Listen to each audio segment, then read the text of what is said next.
বাংলার হিন্দুদের পাশে দাঁড়ানো মুসলিম বাঙালির ঐতিহাসিক ও নৈতিক দায়িত্বের অংশ বলে মন্তব্য করেছেন জাতীয় নাগরিক পার্টির মুখ্য সংগঠক নাসিরউদ্দিন পাটোয়ারী। ২৯ মে নিজের ফেসবুক পোস্টে তিনি বাংলা ভাষা, সংস্কৃতি ও জাতিসত্তা নিয়ে আলোচনা করতে গিয়ে এই কথা বলেন।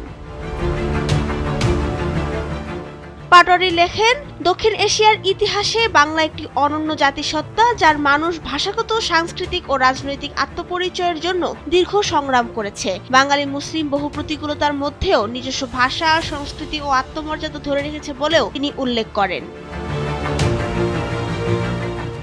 বাংলা কেবল একটি ধর্মীয় পরিচয়ের ভূখণ্ড নয়, এটি একটি ভাষাভিত্তিক সভ্যতা ও ঐতিহাসিক অভিজ্ঞতার নাম বলেও মনে করেন এনসিপির এই নেতা। তাই বাংলার হিন্দুদের পাশে দাঁড়ানো মুসলিম বাঙালির দায়িত্বের মধ্যেই পড়ে।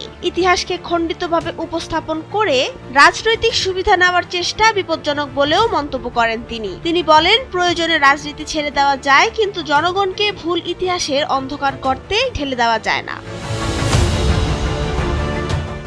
পোস্টের আরেক অংশে পাটোয়ারী বলেন, ইতিহাস শুধু স্লোগান নয়, এটি আত্মপরিচয়, ধারাবাহিকতা ও বাস্তবতার বিষয়। নিজের মাটি, ভাষা, ইতিহাস ও জনগণের শক্তির ওপর আস্থা রাখার আহ্বান জানিয়ে তিনি বলেন, কোনো বিশ্বনেতা এসে বাংলাদেশের লড়াই লড়ে দেবে না। দেশের ভবিষ্যৎ ও রাষ্ট্র গঠনের দায়িত্ব দেশের মানুষকেই নিতে হবে। একই সঙ্গে তিনি নিজের ভাষা, ইতিহাস, মানুষ ও মাটির পক্ষে দাঁড়ানোর শপথ নেওয়ার আহ্বান জানান।